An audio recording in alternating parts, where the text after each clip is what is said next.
유리문에 묻은 작은 손자국을 오늘도 나는 천으로 지운다. 햇살이 비스듬히 들어올 때마다 얼룩은 더 선명해져서 몇 번을 문질러도 금세 다시 떠오른다. 허리를 펴고 걸레를 바닥에 내려놓는 순간 복도 저편에서 누군가의 발소리가 멈춘다. 문틈으로 새어나오는 긴 그림자 하나. 낮게 가라앉은 숨소리. 나는 고개를 들지 못한다. 오래전 저 유리문을 100점짜리 시험지로 닦으라던 내 목소리가 지금도 이 공기 속에 남아 떠도는 것만 같다. 그 아이의 얼굴보다 먼저 떠오르는 건 백도의 향기다. 달달하면서도 서늘한 그 냄새. 그날 내 손에 쥐어져 있던 시험지의 뻣뻣한 질감. 유리 너머로 움츠러들던 아이의 작은 어깨. 그때부터였다. 내 안에서 무언가 떨어지기 시작한 것이. 그의 여름은 비가 자주 왔다. 산비탈에 붙어있는 우리 여관 간판은 늘 눅눅하게 젖어 있었고 1층 프런트 위에 놓아둔 사탕과 물수건은 저녁만 되면 텅 비었다. 나는 매일 아침 2층 복도를 걸레로 닦고 이불을 햇볕에 널고 주전자에 물을 가득 채웠다. 젓가락이 그릇에 닿는 소리는 언제나 비슷한 시간에 들려왔다.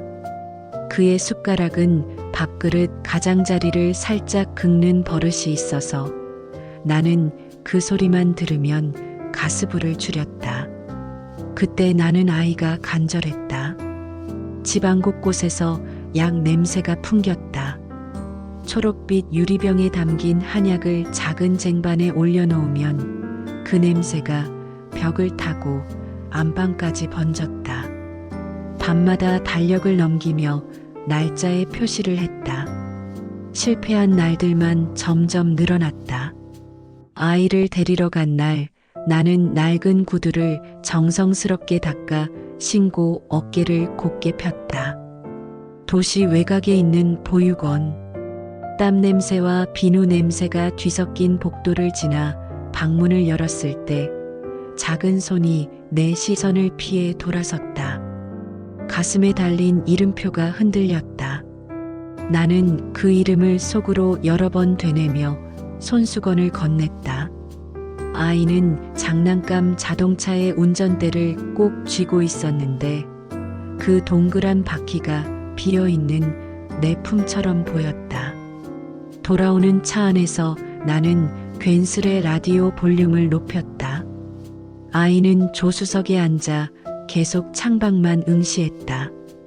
바람에 섞인 얇은 숨결이 들렸다. 집 앞에 도착했을 때 나는 먼저 차에서 내렸고 아이는 한참 동안 따라 내리지 않았다. 너무나 조용했다. 트렁크를 열어 작은 가방을 꺼냈다. 오래된 지퍼가 뻑뻑해서 부드럽게 열리지 않았다. 가방 맨 밑바닥에서 사진 한 장이 튀어나왔다. 젊은 남자의 환한 미소와 초점 없는 여자의 눈동자. 아이는 그 사진을 내 손에서 낚아채듯 가져가 가슴에 꼭 눌러붙였다. 나는 아무 말도 못했다. 입안이 텁텁하게 말랐다. 백도를 깎아주고 싶었는데 칼을 든 손이 계속 떨려서 그냥 저녁상에 수박만 올렸다. 아이는 수박을 먹지 않았다. 접시 위로 번진 빨간 과육을 보다가 나는 괜히 물수건으로 접시 밑을 닦았다. 처음 몇 달 동안 아이의 밥그릇에는 늘 닭다리를 얹어주었다. 서툰 작은 손이 뼈를 잡고 살을 발라 먹는 모습을 보면서 나는 젓가락으로 살점을 미리 발라 옆 접시에 놓아주었다. 밥알이 아이의 뺨에 붙었다. 나는 손등으로 그 밥알을 떼어냈다.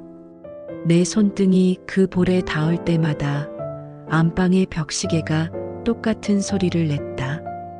덜컹. 한 달쯤 지나 아이는 학교에서 100점짜리 시험지를 가져왔다. 종이 위에 빨간 동그라미가 3개나 그려져 있었다. 나는 흰 앞치마를 벗으며 웃었다. 숟가락과 젓가락을 정리하던 그의 손이 멈췄다. 아이가 시험지를 내 쪽으로 조심스럽게 밀었다. 나는 그 종이를 손바닥으로 눌렀다. 종이 밑 식탁 유리가 차갑게 느껴졌다. 그 차가움이 손바닥을 타고 팔꿈치까지 올라왔다. 괜찮다고 잘했다고 말하면 되는 걸 알면서도 입술이 떨어지지 않았다. 그날 저녁 산에서 내려온 등산객들이 2층 복도를 오가며 시끄럽게 웃었다. 복도 끝 작은 창문에는 손자국이 여기저기 찍혀 있었다. 무릎을 꿇고 신문지를 쥔 채 잠시 멈췄다. 고개를 들었다. 아이가 문턱에 서 있었다. 시험지를 품에 안고 나는 말했다. 신문지가 모자란다고. 그걸로 닦아도 되겠다고. 100점짜리 시험지로. 아이의 눈빛이 흔들렸다. 나는 더 세게 유리를 문질렀다. 그날 밤 비가 내렸다. 빗방울이 유리창에 달라붙어 얼룩과 뒤섞였다. 나는 그 둘을 구분할 수 없었다. 그의 가을, 내 몸에 변화가 왔다. 진한 피가 멈추고 아랫배에서 은은한 파문이 일었다. 나무 젓가락을 들어도 밥맛이 이상해져서 한 숟갈 뜨고는 내려놓았다. 약국에서 산 테스트기에 2줄이 나타났을 때 나는 그 종이를 개수대 쪽으로 던져버렸다. 종이는 물방울에 젖어 글씨가 번졌다. 집안이 갑자기 환해지는 것 같았다. 안방 장롱 깊숙이 접어뒀던 아기 손수건들을 꺼내 햇볕에 널었다. 약 냄새 대신 우유 냄새 같은 상상이 코끝을 간지럽혔다. 저녁 무렵 나는 전화기를 꽉 쥐었다. 목소리가 높아졌다. 그날 아이는 학교에서 돌아와 내 눈치를 살폈다. 나는 일부러 아이의 발소리를 듣지 못한 척했다. 저녁상에 된장찌개를 올려놓고 밥그릇을 3개만 꺼냈다. 아이는 잠깐 멈칫했지만 아무 말도 하지 않았다. 숟가락 소리가 3개였다. 밥상 위로 김이 피어올랐다 내려앉았다. 숟가락 끝에서 미세한 떨림이 전해졌고 그 떨림이 찌개 국물 위에 작은 물결을 만들었다. 순간 그 물결 위로 작은 얼굴이 비치는 것 같았다. 아이의 책상 위에는 형광펜들이 나란히 놓여 있었다. 밤이면 조용히 불을 켜고 문제집을 푸는 등을 나는 여러 번 스위치 하나로 꺼버렸다.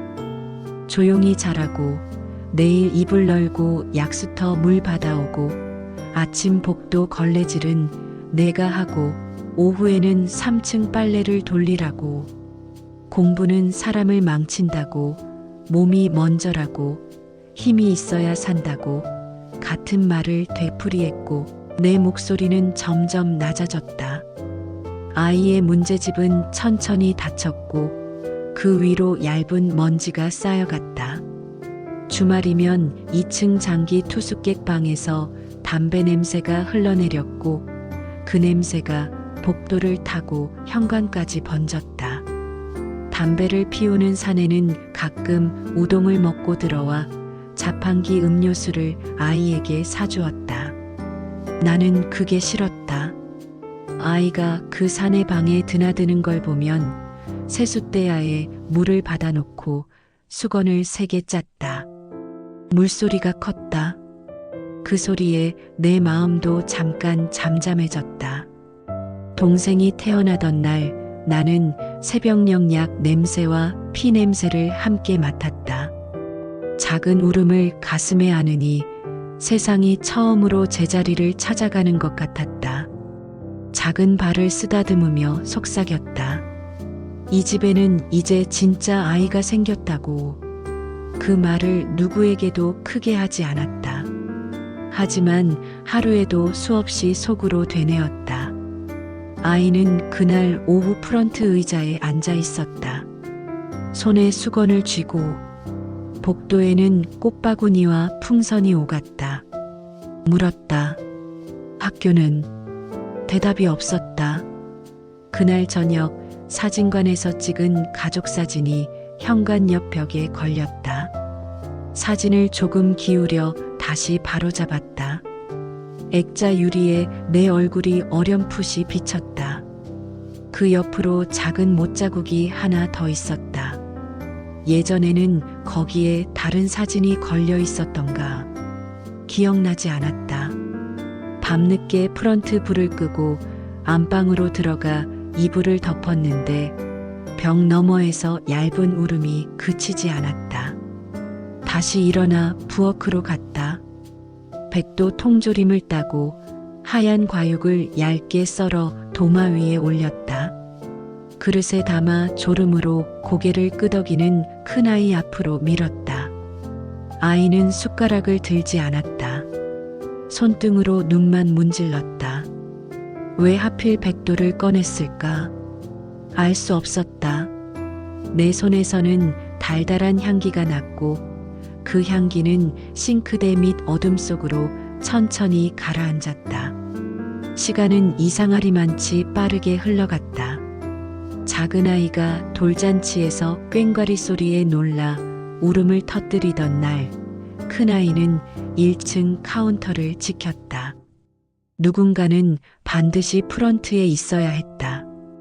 우리 집은 늘 누군가의 발자국 위에 세워져 있었다. 봄에는 등산객의 땀 냄새, 여름에는 계곡물에 씻고 올라온 축축한 슬리퍼 냄새, 가을에는 흙내음과 묵은 술 냄새가 복도 끝까지 스며들었다. 겨울에는 방 안 라디에이터가 두두둑 소리를 냈다. 작은 아이의 두꺼운 양말을 뒤집어 펼치고 큰 아이의 장갑을 베란다에서 털었다. 둘 사이에 낀 공기들이 내 어깨로 쏟아져 내렸다. 작은 아이가 어린이집에 갈 무렵 나는 이 여관을 벗어나고 싶었다. 긴 복도와 얇은 벽, 지나치게 많은 신발들. 전세가 아니라 내 집을 가지자고 말하는 밤, 전등을 끄고 누웠다. 어둠 속에서 작은 손이 내 팔을 더듬었다. 젓가락 소리 대신 아이의 숨결이 한 박자씩 맞춰졌다. 그날 밤 속으로 계산을 했다. 누가 프런트를 지킬지, 창문을 누가 닦을지, 빨래는 누가 널지. 그리고 맨 마지막에 큰아이의 이름이 있었다. 그 이름을 조용히 지웠다. 지우고 또 지웠다.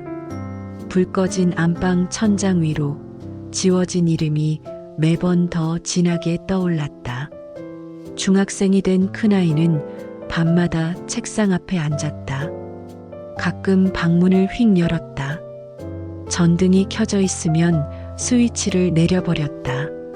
내가 잘 때가 내 마음이 편해진다고 그 말 대신 조용히 문을 닫았다. 아침마다 약수터에는 줄이 길었다. 텀블러 2개를 들고 오르막을 오르면 무릎에서 소리가 났다. 뒤를 돌아보면 아이가 조용히 따라오고 있었다.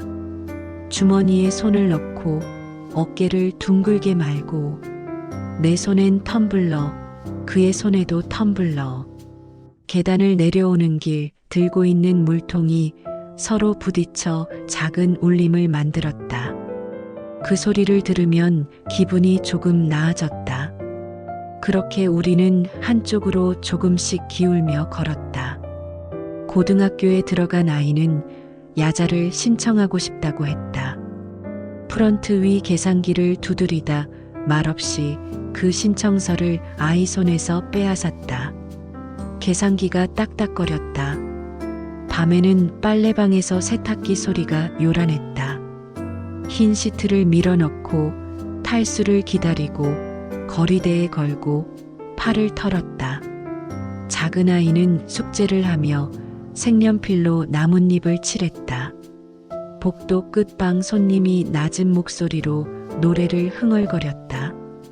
그날도 우동 냄새 나는 사내가 포장마차에서 아이와 마주 앉아 있는 걸 보고 커튼을 덜컥 닫았다.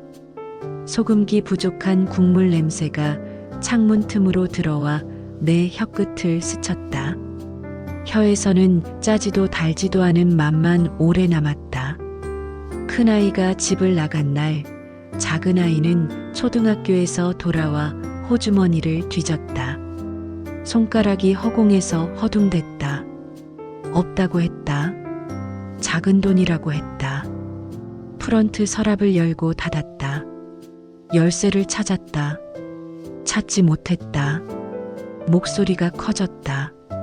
밤새 쌓인 피로가 목에서 쏟아졌고 프런트 위 종이들이 함께 흔들렸다. 그는 방문을 가로막고 서 있었다. 방 안에는 작은 통장이 한 권 놓여 있었다. 누렇게 변한 표지가 보였다. 그 표지 위를 내 손이 덮었다. 시선이 부엌으로 향했다. 가스불이 꺼져 있었고 싱크대에는 설거지할 그릇이 쌓여 있었다. 나중에야 알았다.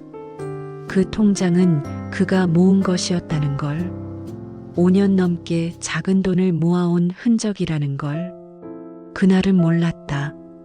눈을 크게 뜨면 보였을 것을 일부러 감았다. 손을 뻗으면 닿았을 것을 일부러 놓쳤다. 그가 뛰쳐나갔다. 복도 끝 유리문이 크게 흔들렸다. 유리문 위로 내가 지난달 닦아낸 흔적이 빛 아래 다시 떠올랐다. 문살 너머 계단으로 발소리가 쏟아졌다. 움직일 수 없었다. 발바닥에 물기가 괜히 남아있는 것 같아 걸으면 넘어질 것만 같았다. 작은아이가 내 치마자락을 붙잡았다. 짧은 손톱이 내 손등을 긁었다. 그 손을 떼지 않았다. 그냥 그렇게 서 있었다. 복도 끝 노란 전구가 아주 조용해 보였다. 밤이 내려앉았고 손님들이 문을 열고 들어왔고 프런트 전화가 울렸다 끊겼고 가끔 제자리로 돌아오지 않는 동전들이 서랍 안에서 굴렀다. 모든 소리를 들으면서도 아무것도 듣지 못했다. 며칠 후 역전 광장에 그 아이가 있다는 말을 들은 건 우연이었다. 지나가는 사람의 말이 내 귓바퀴에 걸렸다. 장화를 신고 나갔다. 비가 내렸고 손에는 오래된 검은 우산이 들려 있었다. 역 안은 사람들로 가득했다. 텔레비전이 꺼지자 모두 앉았던 의자에서 일어났다. 경찰들이 모여들었다. 검은 후드티를 입은 누군가에 대한 방송이 나왔다. 구두 끝을 내려다보며 서 있었다. 내 구두에 물이 잔뜩 뺀 줄을 그제야 알았다. 큰 소리로 누군가의 이름이 불렸다. 그 이름이 내게도 따로 붙어 있음을 알았다. 아이는 경찰차 쪽으로 걸어가고 있었다. 그 옆에 다른 한 여자가 서 있었다. 빗방울이 그 여자의 코끝에서 미끄러져 내려와 턱에 매달렸다. 귀티가 났다. 내 것과는 다른 무늬의 우산, 다른 냄새. 아이는 그 여자의 손을 잡았다. 우산 끝에서 떨어지는 물방울이 포장마차 철판 위처럼 소리를 냈다. 아무 말도 할 수 없었다. 우산 손잡이가 손바닥에서 미끄러졌다. 손잡이가 플라스틱인지 나무인지 그날따라 알 수 없었다. 그 뒤로 집은 조금 더 조용해졌다. 작은아이의 실내화는 현관 한쪽에 늘 가지런히 놓여 있었고 안방 쪽 벽에는 아기 사진이 대신 걸렸다. 그 사진 옆 작은 못자국은 여전히 그대로였다. 손톱으로 그 못자국 가장자리를 더듬었다. 먼지가 묻었다. 주전자 물은 부글부글 끓었고 등산객들은 새벽마다 안내문을 물끄러미 읽다 올라갔다. 계절이 바뀌고 서랍 안 전기요금 고지서와 수도세 고지서가 번갈아 나왔다. 젓가락 끝에서 나무가루가 떨어졌다. 그 가루를 손바닥으로 쓸어 모아 쓰레기통에 툭 떨어뜨렸다. 세월은 늘 내가 모르는 사이에 흘러서 저녁이면 발등에 남은 먼지들을 물로 씻어내도 어쩐지 한 겹이 더 남아있는 느낌이 들었다. 그 아이가 내 앞에 다시 나타난 건 몇 해 뒤였다. 택배 상자 하나였다. 보낸 사람 이름은 없었다. 상자 안에는 백도 통조림 한 박스. 백색 캔 표면이 햇빛에 반짝였다. 칼을 가져와 하나를 땄다. 달달하고 서늘한 향이 부엌에 퍼졌다. 작은 그릇에 과육을 담으니 그것만으로도 부엌이 잠깐 밝아지는 듯 했다. 숟가락으로 한 조각 떠서 입에 넣었다. 혀끝에 닿는 미끄러짐. 싱크대에 기대 서서 한참 울었다. 아무에게도 들키고 싶지 않은 울음은 화장대 서랍에 넣어뒀던 오래된 스카프처럼 곱게 말려 나오지 않았다. 울음은 등뼈를 타고 내려가 허리에서 꺾였다. 그릇 바닥에 남은 시럽을 젓가락 끝으로 떠서 핥았다. 달았다.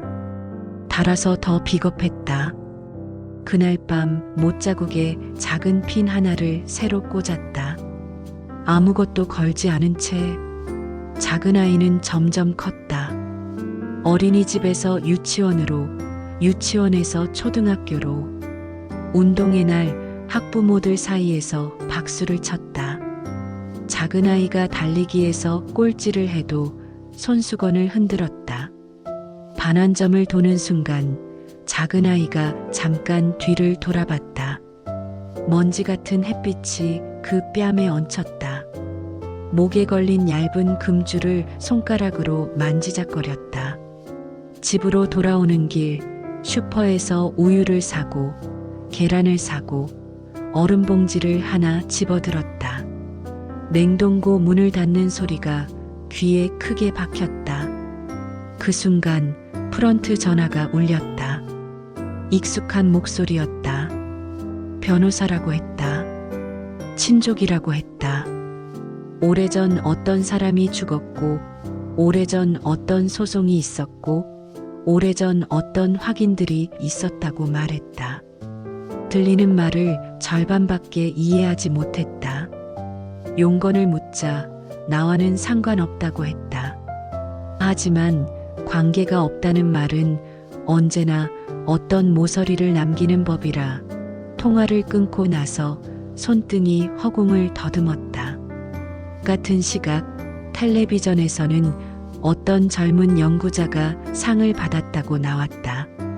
화면 구석 옅은 미소. 그 옆에서 누군가 어깨를 두드렸다. 리모컨을 내려놓았다. 화면 속 사람은 내 집의 냄새를 모르는 얼굴이었다. 그때 처음으로 작은 손을 잡듯 큰 종이를 잡아 끄는 연습을 했다. 늦게 배운 글씨들은 쉽게 흐트러졌다. 노트에는 삐뚤빼뚤한 문장들이 늘었다 줄었다 했다. 자리에 오래 앉아 있으면 허리가 아팠다. 그래도 앉아 있었다. 밤마다 작은 아이가 잠들면 부엌등만 켜고 노트를 펼쳤다. 젓가락으로 밥풀을 찍어 먹듯 뜻을 알 수 없는 단어들을 하나씩 혀 위에 올렸다. 그러다 가끔 서랍 안에 묻어둔 백도 뚜껑을 꺼내 그 향을 맡았다. 달달함이 코에서 목으로 내려갔다. 그렇게 해서 오래전 내 말들이 얼마나 날카로웠는지, 내 손의 무게가 얼마나 컸는지, 내 눈길이 얼마나 무심했는지 비로소 조금씩 알게 되었다. 알자마자 손이 떨렸다. 나이가 들수록 어머니 방에서는 더 강한 약 냄새가 났다. 알약 하나를 손바닥에 올려드리면 마른 입술이 천천히 닫혔다. 밤마다 어머니의 등을 두드렸다. 어머니는 가끔 중얼거렸다. 그 말을 알아듣지 못했다. 어떤 날은 내 이름을 불렀고 어떤 날은 오래전 죽은 사람을 불렀다. 어머니의 손등 혈관이 튀어나와 있었다. 그 혈관을 바라보다 보면 내 손등의 혈관이 겹쳐 보였다. 부엌에서는 물이 끓었고 싱크대에서는 물이 새어나왔다. 젖은 걸레를 꼭 짜면 팔뚝 근육이 살짝 뭉쳤다. 내 몸은 점점 무거워졌다. 그래도 손자 옷을 겠다. 하얀 티셔츠에 소매를 반듯하게 접어 올리고 작은 바지에 허리를 흔들어 먼지를 털었다. 접힌 옷더미를 작은 방 서랍에 넣을 때 서랍 바닥이 얇은 울음을 냈다. 어느 겨울 작은 아이가 소년이 되어 늦게 들어왔다. 신발이 현관에 던져졌다. 치워놓았다. 다음 날 작은 아이는 며칠을 집에서 나가지 않았다. 그 방문 앞에서 여러 번 서성거렸다. 문틈 사이로 들리는 헤드폰 속 음악 소리. 내가 모르는 가사의 울림. 그 방 앞에 놓인 빨래 바구니에서 작은 양말 한 짝을 찾아 소파 팔걸이에 얹었다. 창밖에서는 눈이 오고 있었다. 유리문에 손자국이 다시 찍혔다. 버릇처럼 걸레를 찾았다. 그때였다. 낯익은 발자국 소리가 복도 끝에서 멈췄다. 익숙한 듯 낯선 기척. 걸레를 내려놓았다. 문이 아주 조심스럽게 열렸다. 바람이 먼저 들어왔다. 그리고 내가 오래 기댔던 이름이 아주 낮은 숨결로 방 안에 흘렀다. 고개를 들지 않았다. 대신 앞에 놓았던 그릇을 밀었다. 백도가 담긴 그릇이었다. 신선하지 않은 통조림의 과육은 빛을 받지 못한 얼굴처럼 하얗기만 했다. 숟가락이 그 과육을 떠서 공기 중에 잠깐 머물렀다. 냄새가 났다. 그 냄새는 과거에서 왔다. 그의 젓가락질 소리가 들리지 않았다. 대신 아주 길고 얇은 숨이 들렸다. 그 숨을 세었다. 하나, 둘, 셋. 숫자를 셀 때마다 가슴 옆구리가 당겼다. 그 숨이 5을 넘겼을 때 그릇이 살짝 내 앞으로 밀렸다. 숟가락에 남은 시럽 한 방울이 테이블 위에 찍혔다. 물티슈를 찾는 손이 허공에서 잠시 흔들렸다 멈췄다. 그는 말을 하지 않았다. 나도 말을 하지 않았다. 주전자에서 김이 올라왔다 내려갔다. 그 김이 천천히 사라질 때까지 우리는 같은 방향을 바라보았다. 부엌 시계의 초침이 조금 빠르게 움직이는 것 같았다. 내 손은 무릎 위에서 서로를 꽉 잡고 있었다. 손등의 혈관이 도드라졌다. 그의 손도 무릎 위에 놓여 있었다. 우리 사이 공기에는 오래된 것들이 떠 있었다. 못자국, 유리문 얼룩, 젓가락 소리, 양 냄새, 계단에 도드라진 모서리, 포장마차의 국물 냄새, 백도의 달고 미끄러운 맛. 그 모든 것이 말 대신 우리를 지나갔다. 그가 일어났다. 의자 다리가 바닥을 스치는 소리가 났다. 현관 앞에서 잠시 멈췄다. 신발을 신으면서도 뒤돌아보지 않았다. 문이 닫혔다. 숨을 내쉬었다. 숨이 너무 길어져서 내 안쪽에 붙어있던 여름들이 한꺼번에 떨어져 내렸다. 그날 밤 못자국에 또 하나의 핀을 꽂았다. 아무것도 걸지 않은 채. 그리고 천천히 앨범을 꺼냈다. 그 속에는 작은 아이의 사진들만 질서정연하게 있었고 빈 페이지들이 많았다.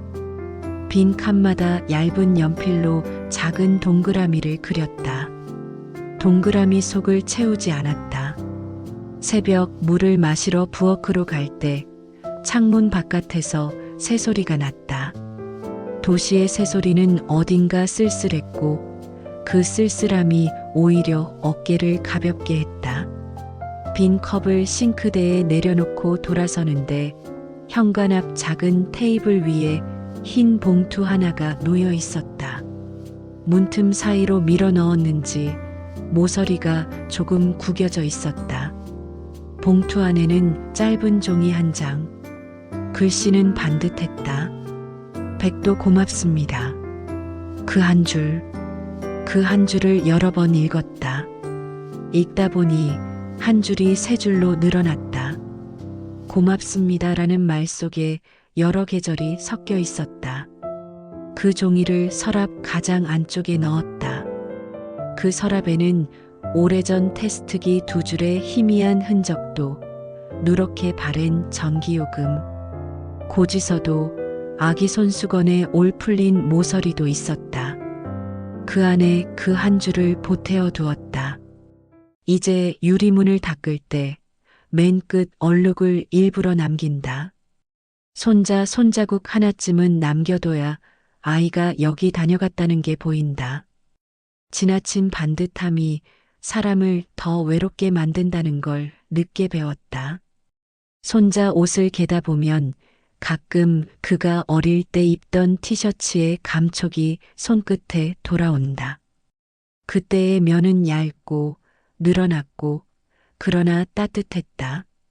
작은 구멍이 몇 개씩 있었다. 그 구멍은 빨래줄에서 바람을 잘 통하게 했고 바람은 옷 속으로 들어가 햇볕의 냄새를 품었다. 그 냄새를 좋아했다. 그 냄새 속에는 미안함도 있었고 어쩔 수 없음도 있었고 그럼에도 불구하고 살아낸 날들의 고집도 있었다. 밤에 젓가락을 놓을 때면 일부러 소리를 내지 않는다.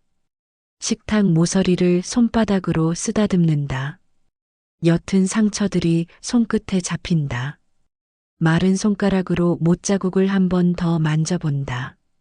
보이지 않는 사진을 걸어놓은 것처럼 그 자리를 잠깐 바라본다. 안방에서는 여전히 약 냄새가 난다. 그러나 그 냄새에 예전처럼 눈살을 찌푸리지 않는다. 냄새는 냄새대로 존재하고 그 냄새를 견디는 내 호흡은 이전과 다르게 길다. 길어서 겨울도 덜 춥다. 가끔은 산길을 걸어 올라간다. 약수터 옆에 벤치가 있고 그 벤치에 앉으면 도시가 작아 보인다. 큰 나무 아래에서 텀블러 뚜껑을 열면 물이 아주 작은 소리로 기침을 한다.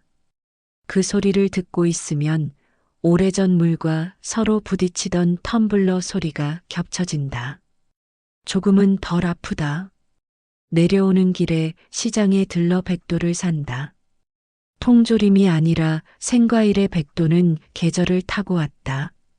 손톱으로 살짝 눌러보면 살이 푹 들어간다. 집으로 들고 와 칼로 조심스레 껍질을 벗기면 얇은 귀가 벗겨지는 듯한 소리가 난다. 그 소리를 듣는 동안만큼은 사람을 다치게 하는 말 대신 과일을 다정하게 벗길 수 있다. 그릇에 담아 식탁 가운데 놓아두면 작은 아이가 먼저 하나를 집어먹는다. 손자 입술에 과즙이 번진다. 수건으로 그 입꼬리를 닦아준다. 손자 눈동자에 내 얼굴이 작게 비친다. 그 얼굴은 예전의 나와 같기도 하고 훨씬 다르기도 하다. 가끔 현관 앞 작은 테이블 위에 흰 봉투가 다시 놓인다. 어떤 날은 비에 젖어 있고 어떤 날은 반듯하다. 봉투 속 종이는 많지 않다. 글씨도 짧다. 더 이상 묻지 않는다.